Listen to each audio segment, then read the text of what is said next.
Большие плотины и дамбы – это является очень нежелательным на данный момент. Если раньше, в прошлом веке, их повсюду строили, то сейчас их влияние, когда их строят, настолько велико, что оно больше той пользы, которую они принесут. Нацыянальныя паркі жывёльны свет Канады, Амерыкі, Эквадора. Экалагічнае фотападарожжа брашчанкі Аллы Сушко і французскага аэрафотографа Франсуа Журдо – гэта не толькі прызнанне ў любві да прыроды. Два аўтары і одна мэта – праз фота прыцягнуць увагу да праблем экологии. Люди, к сожалению, не понимают, что все, что мы делаем по отношению к окружающей среде, она возвращается нам бумерангом.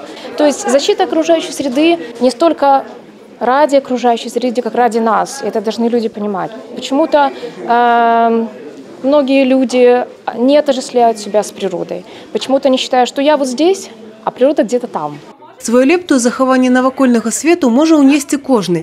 Пераканацца ў гэтым можна было падчас інтэрактыўнага майстар-класа. Яго правялі валанцёры грамадскага аб'яднання «Экадом». Удзельнікі вучыліся правільна сартаваць пластикавыя бутэлькі, шклянкі і паперу. Спаборнічалі ў хуткасці. Полезно тем, что благополучно влияет на экологию Земли. Не все в одной куче, а все просто раздельно и удобнее убирается. Если мы не будем правильно выбрасывать мусор, мы загрязняем озера. Зялёны тыдзень у межах месячніка устойлівага развіцця праводзіцца ў Беларусі 4-й раз пры садзейнічанні федэральнага ўрада Германии. Сама концепция, идея устойчивого развития, она шагает по планете. И, собственно, вот эти вот недели устойчивого развития, они и предназначены и служат для того, чтобы объединить людей. Глобальные цели, они разные, но затрагивают социальную сферу, экономическую и экологическую сферу жизни. То есть они, по большому счету, касаются каждого из нас. На сустрэчы прэзентавалі незвычайную скарбонку, якая паселіцца ў бібліятэцы. У ёй можна пакінуць свае прапановы для канцэпцыі сімбіясіці. Яна прадугледжвае стварэнне экалагічна прывабнага горада. Як вядома, гэта адзін з самых буйных праектаў у межах нацыянальнага плана дзеяння па развіцці зялёнай эканомікі ў Беларусі. І рэалізаваны ён будзе ў Брэсце. Онлайн-версію анкету можна знайсці на старонцы брэсцкага моладзёжнага грамадскага аб'яднання «Час зямлі» у сацыяльнай сетцы УКонтакте.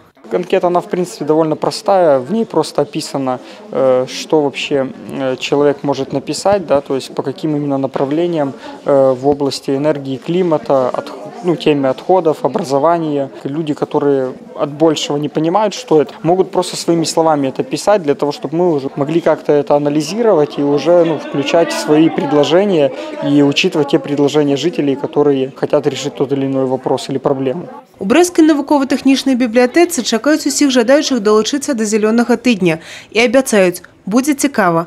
Еўгенія Мароз, Роман Філюсіш, тэлерадыёкампанія «Брэст».